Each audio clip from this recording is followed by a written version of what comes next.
Olá, vestibulandos e não vestibulandos! Estou iniciando hoje a quinta e última aula sobre como atingir os 900 mais na redação do Enem.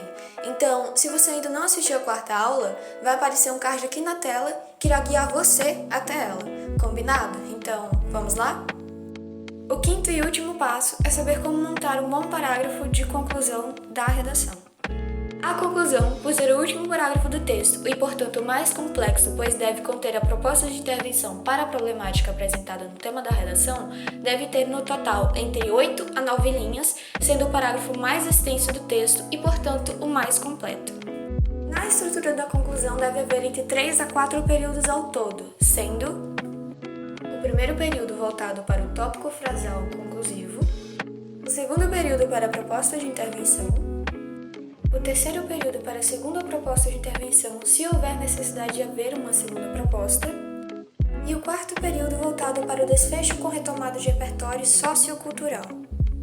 Com essa estrutura do parágrafo em mente, vamos agora fazer uma análise detalhada de cada período a seguir para um maior entendimento. O primeiro período, como sendo o tópico frasal conclusivo, é onde deverá ser apresentado um resumo do que irá ser falado ao decorrer do parágrafo de conclusão. Alguns exemplos de tópicos frasais conclusivos que podem ser utilizados no início do período são logo, portanto, desse modo, dessa maneira, assim, ou seja, que expressam um tom de finalização. O segundo período é onde deve ser apresentada a proposta de intervenção, que é exatamente onde deve aparecer o meio de combater o problema apresentado na temática da redação, que foi exatamente o mesmo problema para os argumentos dos dois desenvolvimentos que giraram em torno, ou seja, que foram pertinentes. O terceiro período pode ser voltado para a segunda proposta de intervenção, que pode ser facultativo, já que, havendo ou não uma segunda proposta de intervenção, isso não irá aumentar a nota da redação, porém, pode contribuir para a competência 3, que diz respeito à coerência no texto, ou seja, a segunda proposta de intervenção pode ser apresentada apenas a título de maior entendimento textual e exemplificação. Já o quarto e último período é voltado para o desfecho com retomada de repertório sociocultural, que pode ser tanto o repertório apresentado na introdução, o que eu mais indico, ou os repertórios utilizados nos desenvolvimentos.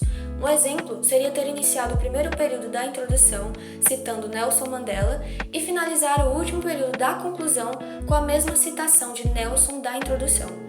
Desse modo, uma boa estrutura de conclusão da redação por completo seria bem estruturada e bem desenvolvida, elevando a sua nota para os 900 mais. Agora irei explicar detalhadamente como a proposta de intervenção deve ser desenvolvida, sendo composta por 5 partes distintas, que são o agente, a ação, o meio-modo, a finalidade e o detalhamento. O agente da proposta de intervenção é o sujeito que tem o poder de mudar o cenário da problemática citada na redação. Ele pode ser o governo, a mídia, a escola, alguns dos ministérios que regem o país, os pais, ou seja, qualquer sujeito que tenha o poder de intervir no problema. Um exemplo de problemática bem aleatória seria: um gatinho sente fome. Então, o sujeito que pode intervir na problemática é o dono do gatinho. A ação da proposta é o que pode ser feito para mudar tal problemática apresentada, ou seja, o que o governo, a mídia, a escola, o ministério citado ou os pais podem fazer para mudar, ou seja, o que o agente pode fazer, qual atitude ele pode tomar. Seguindo o mesmo exemplo, seria o que o dono do gatinho que está com fome pode fazer, o que nesse caso mais coerente seria alimentá-lo. O meio-modo da proposta é como o agente pode intervir na problemática para tomar a ação de mudá-la, ou seja, através de quais meios ele irá chegar ao seu objetivo.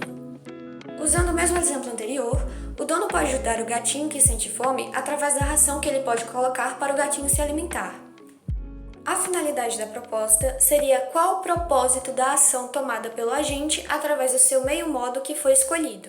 Nesse caso, qual o objetivo da intervenção do agente? Usando o mesmo exemplo, o objetivo do dono do gatinho ter alimentado ele com a ração era para acabar com a fome que o bichinho estava sentindo.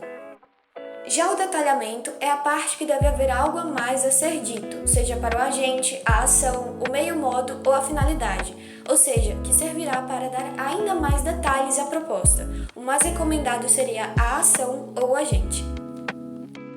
Por fim, seguindo o mesmo exemplo anterior para a proposta de intervenção, seria: para isso, o dono do gatinho, como sendo o tutor responsável por prover as suas necessidades básicas, deve promover a sua alimentação, através da ração propícia para o felino, no intuito de que o gato não sinta mais fome.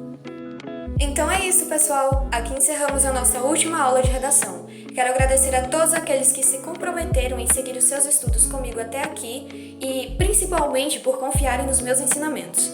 Espero de alguma forma ter ajudado cada um de vocês a estarem mais um passo próximo de suas aprovações na Faculdade dos Sonhos.